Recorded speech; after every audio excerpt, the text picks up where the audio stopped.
Welcome to Kenton Teaches. Enjoy the video.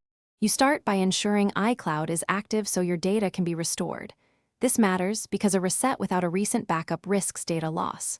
Once done, check iCloud backup shows a recent timestamp and plug the iPhone into power to avoid interruption. Next, make sure you know your Apple ID and password. You'll need them to deactivate activation lock. Finally, go to Settings and follow the path to initiate the reset so you can clear the device safely. You should manually start an iCloud backup to capture the latest photos, messages, and app data. This prevents restoring an old snapshot.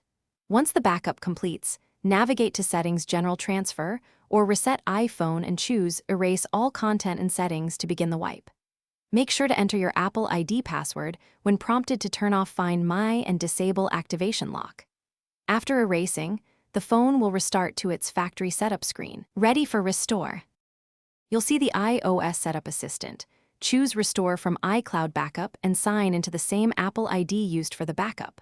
Once you pick the most recent backup, the phone downloads settings, apps, and media. This can take time, so remain on stable Wi-Fi and keep the device plugged in. After the restore, sign into apps and reauthorize services like iMessage and Apple Pay. If something fails, restart the restore. Check Wi-Fi, available iCloud storage, and ensure the backup completed before retrying. Thanks for watching. Please subscribe if this video was helpful.